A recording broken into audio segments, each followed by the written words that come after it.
নমস্কার বন্ধুরা, গল্প অমনিবাস চ্যানেলটিতে আপনাদের স্বাগত জানাই। আমি পিয়ালি পরিবেশন করতে চলেছি আজকের গল্প রবীন্দ্রনাথ ঠাকুরের লেখা কঙ্কাল। গল্পটির আবেশ ও পুরাতনত্ব বজায় রাখার জন্য গল্পটির সাধু ভাষা অপরিবর্তিত রাখা হয়েছে। বন্ধুরা মন দিয়ে শুনুন, আশা করি আপনাদের ভালো লাগবে। আমরা 3 বাল্যসঙ্গী যে ঘরে শয়ন করিতাম তাহার পাশের ঘরের দেয়ালে একটি আস্ত নরকঙ্কাল ঝুলানো থাকিত। রাত্রে বাতাসে তাহার হাড়গুলো খটখট শব্দ করিয়া নড়িত। দিনের বেলায় আমাদিগকে সেই হাড় নাড়িতে হইত। আমরা তখন পণ্ডিত মশায়ের নিকট মেঘনাদ বধ এবং ক্যাম্বেল স্কুলের এক ছাত্রের কাছে অস্থিবিদ্যা পড়িতাম। আমাদের অভিভাবকদের ইচ্ছা ছিল আমাদিগকে সহসা সর্ববিদ্যায় পারদর্শী করিয়া তুলিবেন। তাহার অভিপ্রায় কতদূর সফল হইয়াছে যাহারা আমাদিগকে জানেন তাহাদের নিকট প্রকাশ করা বাহুল্য, এবং যাহারা জানেন না তাহাদের নিকট গোপন করাই শ্রেয়। তাহার পর বহুকাল অতীত হইয়াছে। ইতিমধ্যে সেই ঘর হইতে কঙ্কাল এবং আমাদের মাথা হইতে অস্থিবিদ্যা কোথায় স্থানান্তরিত হইয়াছে অন্বেষণ করিয়া জানা যায় না। অল্পদিন হইল একদিন রাত্রে কোনো কারণে অন্যত্র স্থানাভাব হওয়াতে আমাকে সেই ঘরে শয়ন করিতে হয়। অনভ্যাসবশত ঘুম হইতেছে না। এপাশ ওপাশ করিতে করিতে গির্জার ঘড়িতে বড় বড় ঘণ্টাগুলো প্রায় সবকটা বাজিয়া গেল। এমন সময় ঘরের কোণে যে তেলের শেদ জ্বলিতেছিল সেটা প্রায় মিনিট 5 ধরিয়া খাইতে খাইতে এক্কেবারে নিভিয়া গেল। ইতিপূর্বেই আমাদের বাড়িতে 2-1টা দুর্ঘটনা ঘটিয়াছে, তাই এই আলো নেভা হইতে সহজেই মৃত্যুর কথা মনে উদয় হইল। মনে হইল এই যে রাত্রি 2 প্রহরে একটি দীপশিখা চিরান্ধকারে মিলিয়া গেল, প্রকৃতির কাছে ইহাও যেমন, আর মানুষের ছোট ছোট প্রাণশিখা কখনো দিনে কখনো রাত্রে হঠাৎ নিভিয়া বিস্তৃত হইয়া যায়, তাহাও তেমনি। ক্রমে সেই কঙ্কালের কথা মনে পড়িল। তাহার জীবিতকালের বিষয় কল্পনা করিতে করিতে সহসা মনে হইল একটি চেতন পদার্থ অন্ধকারে ঘরের দেয়াল হাতড়াইয়া আমার মশারির চারিদিকে ঘুরিয়া ঘুরিয়া বেড়াইতেছে। তাহার ঘন ঘন নিঃশ্বাসের শব্দ শোনা যাইতেছে। সে যেন কি খুঁজিতেছে, পাইতেছে না, এবং দ্রুততর বেগে ঘরময় প্রদক্ষিণ করিতেছে। নিশ্চয় বুঝিতে পারিলাম সমস্তই আমার নিদ্রাহীন উষ্ণ মস্তিষ্কের কল্পনা, এবং আমারই মাথার মধ্যে বো বো করিয়া যে রক্ত ছুটিতেছে তাহাই দ্রুত পদশব্দের মতো শুনাইতেছে। কিন্তু তবু গা ছমছম করিতে লাগিল। জোর করিয়া এই অকারণ ভয় ভাঙিবার জন্য বলিয়া উঠিলাম, কে কে ও? পদশব্দ আমার মশারির কাছে আসিয়া থামিয়া গেল, এবং একটা উত্তর শুনিতে পাইলাম, আমি। আমার সেই কঙ্কালটা কোথায় গেছে তাই খুঁজিতে আসিয়াছি। আমি ভাবিলাম নিজের কাল্পনিক সৃষ্টির কাছে ভয় দেখানো কিছু নয়। পাশবালিশটা সবলে আঁকড়াইয়া ধরিয়া চিরপরিচিতের মতো অতি সহজ সুরে বলিলাম, এই দুপুর রাত্রে বেশ কাজটি বাহির করিয়াছ, তা সে কঙ্কালে এখন আর তোমার আবশ্যক? অন্ধকারে মশারির অত্যন্ত নিকট হইতে উত্তর আসিল, বলো কি? আমার বুকের হাড় যে তাহারই মধ্যে ছিল, আমার 26 বৎসরের যৌবন যে তাহার চারিদিকে বিকশিত হইয়াছিল, একবার দেখিতে ইচ্ছে করে না? আমি তৎক্ষণাৎ বলিলাম, হ্যাঁ, কথাটা সঙ্গত বটে। তা তুমি সন্ধান করোগে, যাও, আমি একটু ঘুমাইবার চেষ্টা করি। সে বলিল, তুমি একলা আছো বুঝি? তবে একটু বসি, একটু গল্প করা যাক। 35 বৎসর পূর্বে আমি মানুষের কাছে বসিয়া মানুষের সঙ্গে গল্প করিতাম। এই 35টা বৎসর আমি কেবল শ্মশানের বাতাসে হু হু শব্দ করিয়া বেড়াইয়াছি। আজ তোমার কাছে বসিয়া আর একবার মানুষের মতো করিয়া গল্প করি। অনুভব করিলাম আমার মশারির কাছে কে বসিল। নিরুপায় দেখিয়া আমি বেশ একটু উৎসাহের সহিত বলিলাম, সেই ভালো, যাহাতে মন বেশ প্রফুল্ল হইয়া ওঠে এমন কিছু একটা গল্প বলো। সে বলিল, সবচেয়ে মজার কথা যদি শুনতে চাও তো আমার জীবনের কথা বলি। গির্জার ঘড়িতে ঢং ঢং করিয়া 2টো বাজিল। যখন মানুষ ছিলাম এবং ছোট ছিলাম তখন এক ব্যক্তিকে যমের মতো ভয় করিতাম। তিনি আমার স্বামী। মাছকে বড়শি দিয়া ধরিলে তাহার যেমন হয়, আমারও সেইরূপ মনে হইত। অর্থাৎ কোনো এক সম্পূর্ণ অপরিচিত জীব যেন বড়শিতে গাঁথিয়া আমাকে আমার স্নিগ্ধ গভীর জন্ম জলাশয় হইতে টান মারিয়া ছিনিয়া লইয়া যাইতেছে। কিছুতে তাহার হাত হইতে পরিত্রাণ নাই। বিবাহের 2 মাস পরেই আমার স্বামীর মৃত্যু হইল এবং আমার আত্মীয় স্বজনেরা আমার হইয়া অনেক বিলাপ পরিতাপ করিলেন। আমার শ্বশুর অনেকগুলি লক্ষণ মিলাইয়া দেখিয়া শাশুড়িকে বলিলেন, শাস্ত্রে যাহাকে বলে বিষকন্যা, এ মেয়েটি তাই। সে কথা আমার স্পষ্ট মনে আছে। শুনিতেছ? কেমন লাগিতেছে? আমি বলিলাম, বেশ, গল্পের আরম্ভটি বেশ মজার। তবে শোনো। আনন্দে বাপের বাড়ি ফিরিয়া আসিলাম। ক্রমে বয়স বাড়িতে লাগিল। লোকে আমার কাছে লুকাইতে চেষ্টা করিত, কিন্তু আমি নিজে বেশ জানিতাম আমার মতো রূপসী এমন যেখানে সেখানে পাওয়া যায় না। তোমার কি মনে হয়? খুব সম্ভব, কিন্তু আমি তোমাকে কখনো দেখি নাই। দেখো নাই? কেন? আমার সেই কঙ্কাল? আমি ঠাট্টা করিতেছি।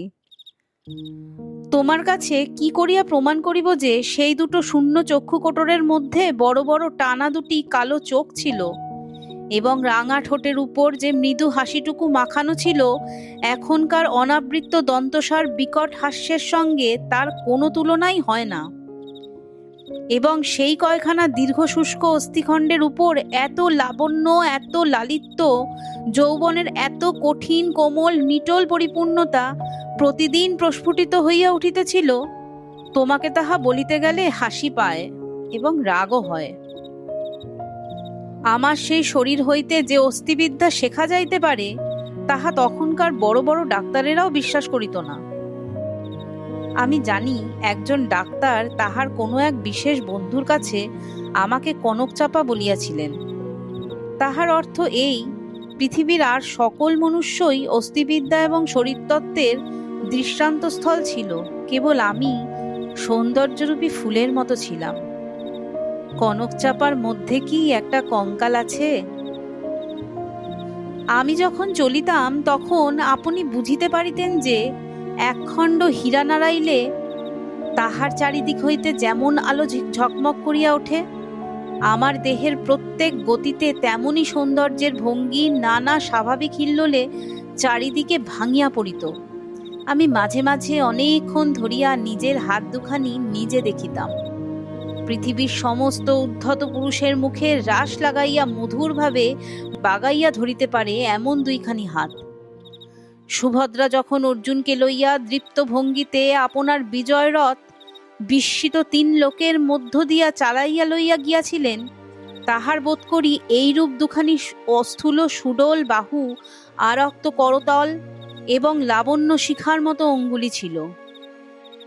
কিন্তু আমার সেই নির্লজ্জ নিরাভরণ চিরবৃদ্ধ কঙ্কাল তোমার কাছে আমার নামে মিথ্যা সাক্ষ্য দিয়াছে। আমি তখন নিরুপায় নিরুত্তর ছিলাম। এজন্য পৃথিবীর সবচেয়ে তোমার উপর আমার রাগ বেশি।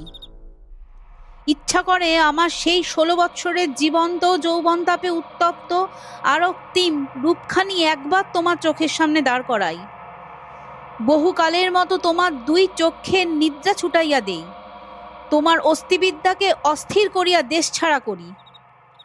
আমি বলিলাম, তোমার গা যদি থাকিত তো গা ছুঁইয়া বলিতাম, সে বিদ্যা লেশমাত্র আমার মাথায় নাই।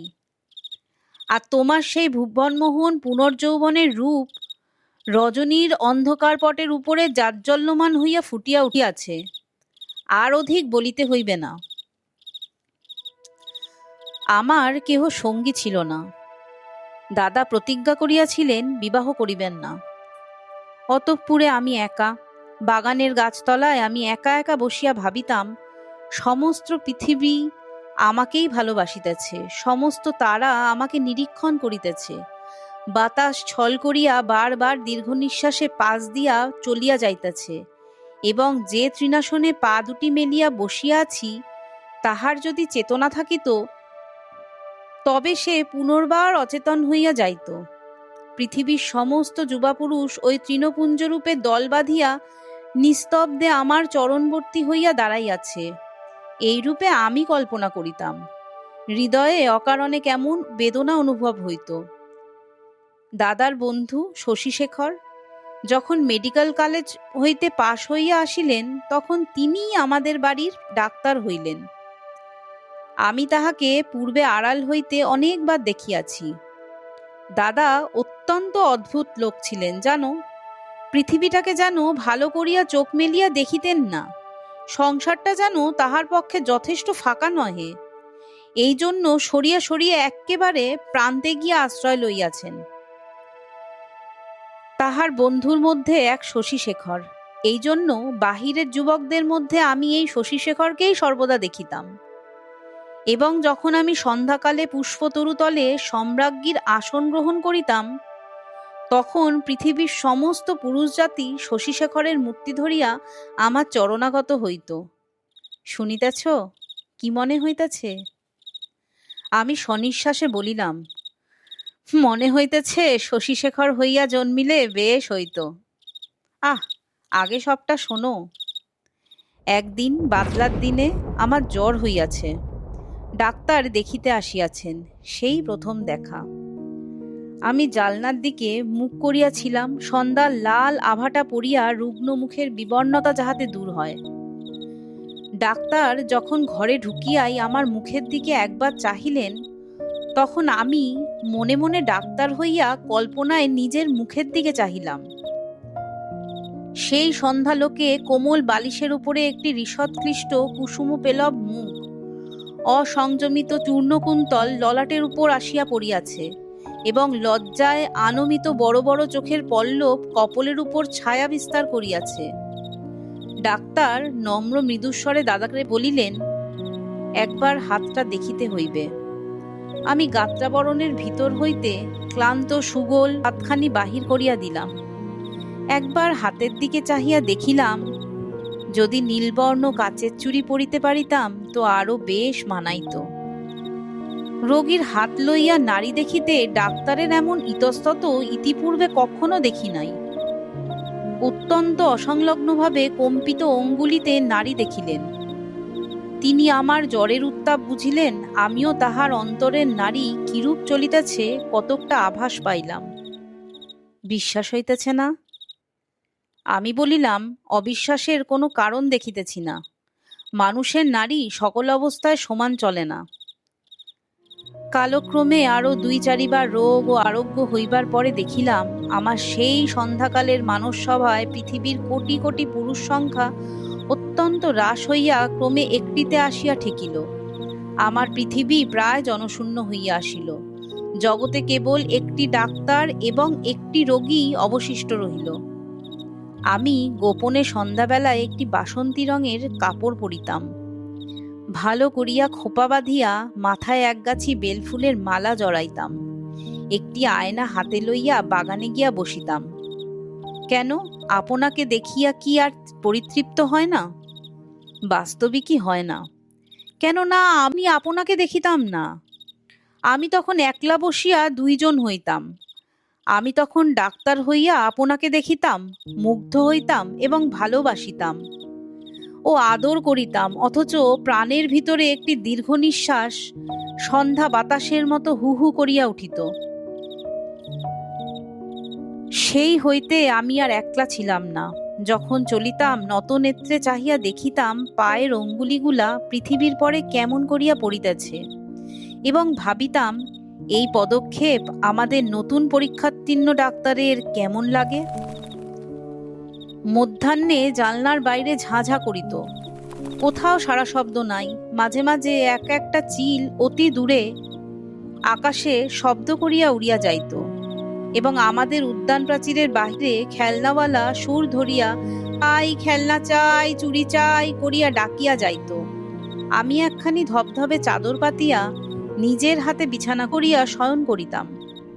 একখানি অনাবৃত বাহু কোমল বিছানার উপর যেন অনাদরে মেলিয়া দিয়া ভাবিতাম, এই হাতখানি এমনি ভঙ্গিতে কে যেন দেখিতে পাইল, কে যেন দুইখানি হাত দিয়া তুলিয়া লইল, কে যেন ইহার আরক্ত করতলের উপর একটি চুম্বন রাখিয়া দিয়া আবার ধীরে ধীরে ফিরিয়া যাইতেছে। মনে করো এইখানে গল্পটা যদি শেষ হয় তাহা হইলে কেমন হয়?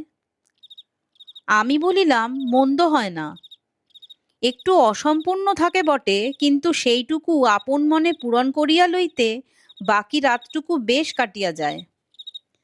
কিন্তু তাহা হইলে গল্পটা যে বড় গম্ভীর হইয়া পড়ে। ইহার উপহাসটুকু থাকে কোথায়? ইহার ভেতরকার কঙ্কালটা তাহার সমস্ত দাঁতকটি মেলিয়া দেখা দেয় কই? তারপরে শোনো। একটুখানি পসার হইতেই আমাদের বাড়ির একতলায় ডাক্তার তাহার ডাক্তারখানা খুলিলেন। তখন আমি তাহাকে মাঝে মাঝে হাসিতে হাসিতে ঔষধের নাম, বিষের কথা, কি করিলে মানুষ সহজে মরে, এই সকল কথা জিজ্ঞাসা করিতাম। ডাক্তারির কথা ডাক্তারের মুখ খুলিয়া যাইত। শুনিয়া শুনিয়া মৃত্যু যেন পরিচিত ঘরের লোকের মতো হইয়া গেল। ভালোবাসা এবং মরণ কেবল এই দুটোকেই পৃথিবীময় দেখিলাম। আমার গল্প প্রায় শেষ হইয়া আসিয়াছে, আর বড় বাকি নাই। আমি মৃদুস্বরে বলিলাম, রাত্রিও প্রায় শেষ হইয়া আসিল। কিছুদিন হইতে দেখিলাম ডাক্তারবাবুর বড় অন্যমনস্ক এবং আমার কাছে যেন ভারী অপ্রতিভ। একদিন দেখিলাম তিনি কিছু বেশি রকম সাজসজ্জা করিয়া দাদার কাছে তাহার জুড়ি ধার লইলেন, রাত্রে কোথাও যাইবেন। আমি থাকিতে পারিলাম না। দাদার কাছে গিয়া নানা কথার পর জিজ্ঞাসা করিলাম, হ্যাঁ দাদা, ডাক্তারবাবু আজ জুড়ি লইয়া কোথায় যাইতেছেন? সংক্ষেপে দাদা বলিলেন, মরিতে। আমি বলিলাম, না, সত্য করিয়া বলো না। তিনি পূর্বাপেক্ষা কিঞ্চিৎ খোলসা করিয়া বলিলেন, বিবাহ করিতে। আমি বলিলাম, সত্য নাকি? বলিয়া অনেক হাসিতে লাগিলাম। অল্পে অল্পে শুনিলাম এই বিবাহে ডাক্তার 12,000 টাকা পাইবেন। কিন্তু আমার কাছে এ সংবাদ গোপন করিয়া আমাকে অপমান করিবার তাৎপর্য কি? আমি কি তাহার পায়ে ধরিয়া বলিয়াছিলাম যে এমন কাজ করিলে আমি বুক ফাটিয়া মরিব? পুরুষদের বিশ্বাস করিবার জো নাই। পৃথিবীতে আমি একটিমাত্র পুরুষ দেখিয়াছি এবং এক মুহূর্তে সমস্ত জ্ঞান লাভ করিয়াছি। ডাক্তার রোগী দেখিয়া সন্ধ্যার পূর্বে ঘরে আসিলে আমি প্রচুর পরিমাণে হাসিতে হাসিতে বলিলাম, কি ডাক্তার মশাই, আজ নাকি আপনার বিবাহ? আমার প্রফুল্লতা দেখিয়া ডাক্তার যে কেবল অপ্রতিভ হইলেন তাহা নহে, ভারী বিমর্ষ হইয়াও গেলেন।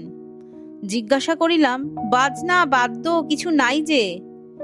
শুনিয়া তিনি ঈষৎ একটু নিঃশ্বাস ফেলিয়া বলিলেন, বিবাহ ব্যাপারটা কি এতই আনন্দের?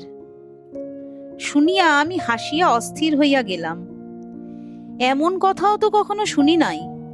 আমি বলিলাম, সে হইবে না, বাজনা চাই, আলো চাই। দাদাকে এমনই ব্যস্ত করিয়া তুলিলাম যে দাদা তখনই রীতিমতো উৎসবের আয়োজনে প্রবৃত্ত হইলেন। আমি কেবলই গল্প করিতে লাগিলাম।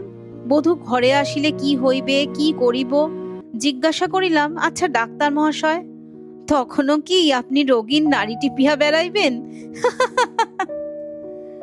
যদিও মানুষের, বিশেষত পুরুষের মনটা দৃষ্টিগোচর নয়, তবু আমি শপথ করিয়া বলিতে পারি কথাগুলি ডাক্তারের বুকে শেলের মতো বাজিতেছিল। অনেক রাত্রে লগ্ন। সন্ধ্যাবেলায় ডাক্তার ছাতের উপর বসিয়া দাদার সহিত 2-1 পাত্র মদ খাইলেন। দুজনেরই একটু অভ্যাস ছিল। ক্রমে আকাশে চাঁদ উঠিল।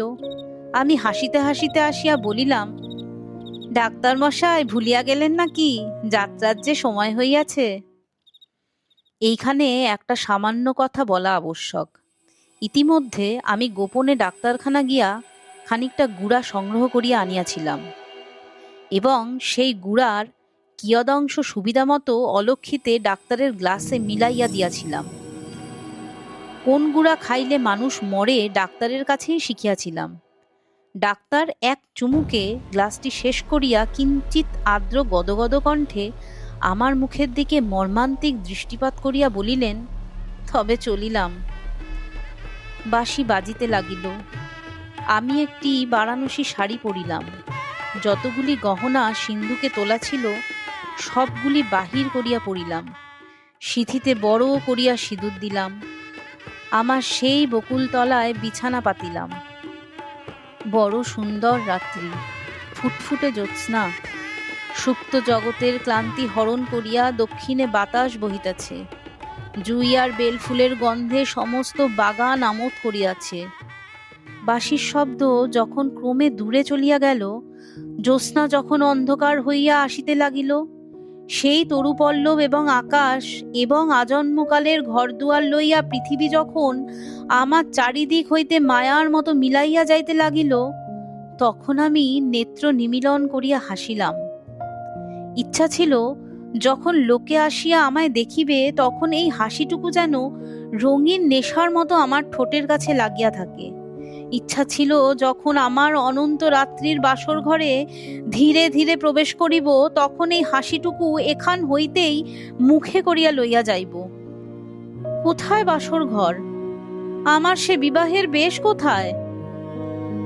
নিজের ভিতর হইতে একটা খটখট শব্দে জাগিয়া দেখিলাম, আমাকে লইয়া 3টি বালক অস্তিবিদ্যা শিখিতেছে।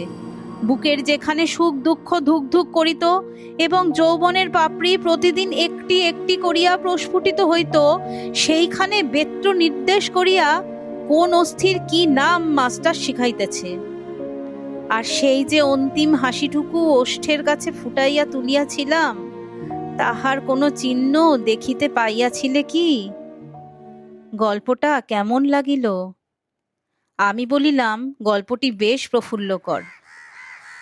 এমন সময় প্রথম কাক ডাকিল, ঘরের মধ্যে ভোরের আলো প্রবেশ করিল।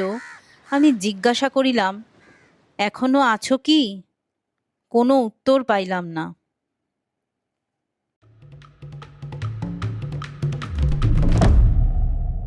এতক্ষণ শুনছিলেন রবীন্দ্রনাথ ঠাকুরের লেখা কঙ্কাল।